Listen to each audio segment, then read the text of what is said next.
Assalamualaikum warahmatullahi wabarakatuh. Hello everyone, good morning. How are you today? I hope all of you guys are fine.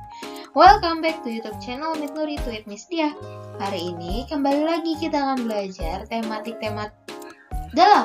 subtema 1, subtema 2, dan subtema 3 muatan PPKN. Sebelum mulai belajar, mari sama-sama kita mengucapkan basmalah. Bismillahirrahmanirrahim. Yang pertama adalah kewajiban menjaga kebersihan lingkungan rumah. Kewajiban yang pertama adalah mengubur sampah organik, lalu mendaur ulang barang-barang bekas, membersihkan ventilasi udara di rumah, dan melakukan penghijauan di sekitar rumah. Dan berikut manfaat pelaksanaan kewajiban dalam menjaga kebersihan dan kesehatan lingkungan. Yang pertama, lingkungan menjadi bersih, sejuk, dan nyaman. Yang kedua, terhindar dari penyakit. Yang ketiga, tidak mudah terkena bencana akibat lingkungan kotor, misalnya banjir. Dan selanjutnya ada akibat jika lingkungan tidak terawat. Yang pertama, lingkungan menjadi kotor dan tidak nyaman digunakan untuk beraktivitas. Yang kedua, penduduknya mudah terkena penyakit. Yang ketiga, mudah terjadi banjir dan tanah longsor. Berikut hak dan kewajiban pelajar sebagai bagian dari warga negara Indonesia. Kewajiban pelajar yang pertama, belajar dengan giat dan tekun. Yang kedua, mengikuti upacara bendera dengan tertib. Yang ketiga, mematuhi peraturan yang berlaku di sekolah. Yang keempat, menjaga kebersihan dan kenyamanan sekolah.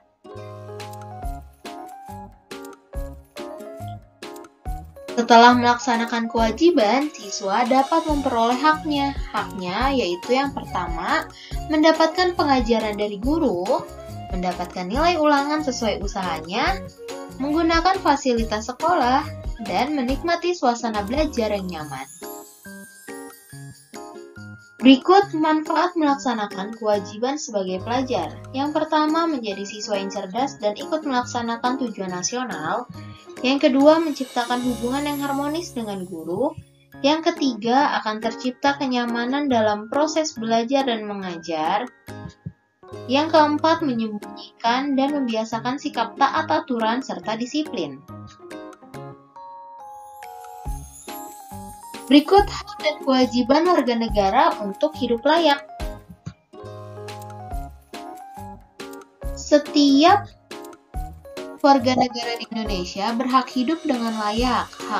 Hal tersebut tercantum dalam Undang-Undang Dasar Negara Republik Indonesia tahun 1945 pasal 27 ayat 2 yang berbunyi, tiap-tiap warga negara berhak atas pekerjaan dan penghidupan yang layak bagi kemanusiaan. Isi pasal tersebut juga bermakna bahwa setiap warga negara yang ingin hidup secara layak wajib berusaha untuk mencapai tujuan tersebut. Negara memiliki kewajiban untuk menyediakan lapangan pekerjaan bagi warga negaranya, sedangkan warga negara berkewajiban untuk berusaha dengan bekerja sebagai bentuk dari tanggung jawab terhadap diri sendiri. Selanjutnya, peran warga negara dalam menjaga kelestarian lingkungan. Lingkungan merupakan tempat tinggal makhluk hidup. Oleh karena itu, diperlukan peran warga negara untuk melestarikan lingkungan sekitar. Lingkungan yang bersih berarti bebas dari kotoran seperti debu, sampah, dan bau tidak sedap. Sampah yang tidak diolah akan menumpuk dan cenderung menimbulkan dampak buruk bagi lingkungan. Misalnya bencana banjir. Peran dan kepedulian masyarakat untuk mengurangi sampah dan membantu mengurangi pencemaran sangat penting dilakukan agar lingkungan menjadi nyaman dan sehat. Berikut hak dan kewajiban menjaga kelestarian lingkungan.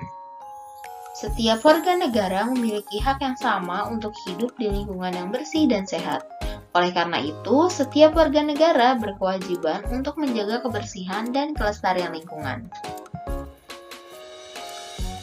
Jika setiap negara dapat menjaga kelestarian lingkungan, kita akan dapat menikmati lingkungan yang bersih dan sehat. Melaksanakan kewajiban dalam menjaga kelestarian lingkungan artinya kita telah memberi kesempatan kepada generasi mendatang untuk menikmati lingkungan seperti yang kita nikmati sekarang ini. Berikut adalah upaya dalam mencegah kerusakan lingkungan. Yang pertama, melakukan reboisasi dan penghijauan. Yang kedua, mengurangi penggunaan plastik. Yang ketiga, tidak membuang sampah di sungai dan di laut. Yang keempat, mengurangi penggunaan kendaraan bermotor. Yang kelima, tidak membakar sampah.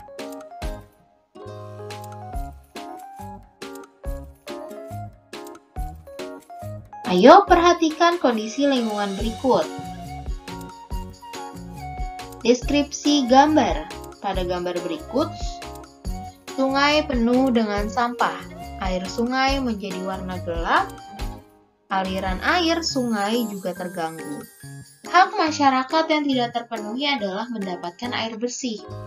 Cara yang dapat dilakukan supaya hak masyarakat terpenuhi, yang pertama, tidak membuang sampah di sungai. Yang kedua, membersihkan sampah di sungai.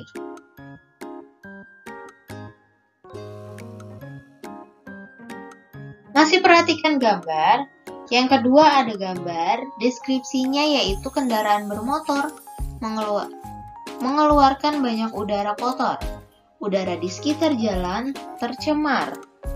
Hak masyarakat yang tidak terpenuhi yaitu menghirup udara bersih. Cara yang dapat dilakukan supaya hak masyarakat terpenuhi, yang pertama menggunakan kendaraan layak jalan, yang kedua mengurangi penggunaan kendaraan pribadi. Selanjutnya, peran menjaga kelestarian alam berdasarkan mata pencaharian. Apapun pekerjaan yang dilakukan, masyarakat akan melakukan interaksi dengan lingkungan di sekitar mereka bekerja. Oleh karena itu, sangat penting bagi setiap masyarakat untuk turut menjaga kelestarian alam agar dapat bekerja dengan baik dan nyaman.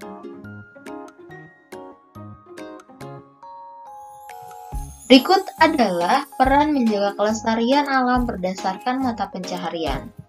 Yang pertama, menjaga kebersihan. Yang kedua, merapikan kembali perlengkapan dan peralatan kerja. Yang ketiga, merawat peralatan bekerja secara rutin dan mengurangi penggunaan bahan kertas dan plastik.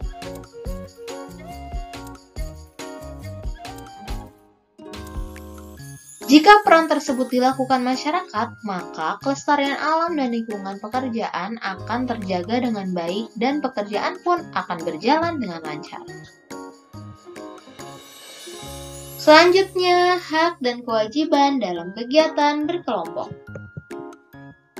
Setiap anggota kelompok memiliki kewajiban. Yang pertama, menghargai pendapat anggota kelompok yang lain. Yang kedua, menghormati hasil keputusan dari musyawarah atau diskusi kelompok yang dilakukan. Serta yang ketiga, menyelesaikan tugas dengan tepat waktu.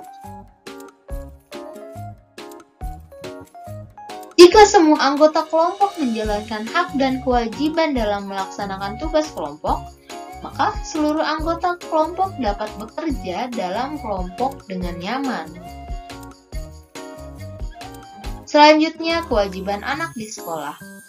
Yang pertama, menaati aturan sekolah. Yang kedua, memperhatikan guru yang sedang mengajar, melaksanakan piket kelas, dan membaca di perpustakaan dengan tenang. Okay, that's our lesson today. Thank you all for your attention. Kalau ada yang masih bingung, bisa langsung ditanyakan ke Miss Tia. Mari sama-sama kita tutup pembelajaran kita pada hari ini dengan mengucapkan hamdalah. Alhamdulillahirabbil alamin. Wassalamualaikum warahmatullahi wabarakatuh.